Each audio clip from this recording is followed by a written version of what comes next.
জুবিন ফেন ক্লাবৰ পৰা সাৱধান জুবিন ফেন ক্লাবৰ ৰুখত পৰিব পাৰে আপুনি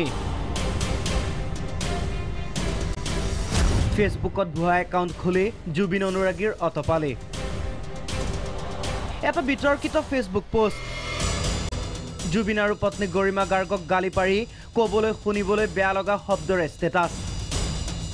শেষত জুবিনক হত্যাৰ ভাবুকি লগে লগে দিছপুৰ আৰক্ষী থানাত গোচৰ তৰিলে গৰিমা গাৰ্গে পোষ্টটো শ্বেয়াৰ হৈছিল লুইত কুমাৰ বৰ্মন নামৰ এইজন ব্যক্তিৰ একাউণ্টৰ পৰা আৰক্ষীয়ে মতাই আনিলে লুইত কুমাৰ বৰ্মনক বৰ্মনে ক'লে ষ্টেটাছটো তেওঁ দিয়া নাছিল বৰ্মনে নিজাববীয়াকৈও পল্টন বজাৰ থানাত ৰুজু কৰিলে গোচৰ তদন্ত আৰম্ভ হ'ল কালপ্ৰিত লুইত কুমাৰ বৰ্মন নহয় পোষ্টটো শ্বেয়াৰ কৰিছিল জিতুমণি গগৈ নামৰ এইজন যুৱকে আৰক্ষীয়ে ইতিমধ্যে হোজাইৰ পৰা আটক কৰিছে যুৱকজনক পল্টন বজাৰ থানাত চলিছে জেৰা প্ৰথম দিনাৰ পৰা কৈ আছো এইটো কামত মই কোনো পধ্যে জড়িত নহয় আৰু আপোনালোকে চাগে অৱগত প্ৰথম এজাহাৰ মই দিছিলোঁ গম পালোঁ যিজন লৰাই কৰিছিলে তেওঁক যোৱাকালি ৰাতি যমুনা নখুমনে কৰিব আটক কৰিছে আমি সাধাৰণ মানুহ হ'ল বুলি যে আমাক টাৰ্গেট কৰিব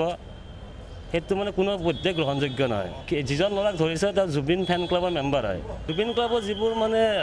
সমৰ্থক আছে তেওঁলোকক এটা অনুৰোধ কৰোঁ মই এনেকুৱা নিকৃষ্ট কাম যাতে কাৰো লগত নকৰে চাঞ্চল্যকৰ কথাটো হ'ল জুবিন বিদ্বেষী পোষ্ট দিয়া জিতুমণি জুবিনৰে ফেন ফেসবুক প্ৰফাইলতো লিখা আছে জুবিন বলিয়া বুলি জুবিন অনুৰাগীয়ে কিয় কৰিলে এই কাম আৰক্ষীৰ সন্দেহ ইয়াৰ আঁৰত আছে দুষ্ট প্ৰকৃতিৰ অন্য কিছু লোক তদন্ত কৰি সেই প্ৰফাইলটো কাৰ আছিল সেই প্ৰফাইলটো বিচাৰি যেতিয়া গ'লোঁ তেতিয়া আমি ল'ৰাটো চিনাক্ত কৰিলোঁ ল'ৰাটোৰ নাম জিতুমণি গগৈ ঘৰ হোজাই থানাৰ অন্তৰ্গত যোগীজান এৰিয়াত তেওঁ স্বীকাৰ কৰিছে যে তেওঁ সেই বস্তুটো চাৰ্কুলেট কৰাটো হয় যিটো স্ক্ৰীনশ্বট বনাইছে সেইটো তেওঁক বেলেগ এজন ল'ৰাই তেওঁলৈ পঠাইছিলে কিছুমান এপ পোৱা যায় সেই এপবিলাকত বিভিন্ন প্ৰফাইল সৃষ্টি কৰিব পাৰে বিভিন্নজনৰ নাম লিখা বুলি দেখুৱাই তাত কমেণ্ট দিব পাৰে লুইত কুমাৰ বৰ্মনৰ নামত যিটো তলত লিখিছে সেইটো লুইত কুমাৰ বৰ্মনে লিখা নাই এই ঘটনাৰ পিছত এতিয়া একাংশ জুবিন অনুৰাগীৰ মানসিকতাক লৈও উঠিছে প্ৰশ্ন ভিডিঅ' জাৰ্নেলিষ্ট কংকন আৰু শ্যামলৰ সহযোগত বিনয় কলিতা আৰু ইমৰান আলী প্ৰাগ নিউজ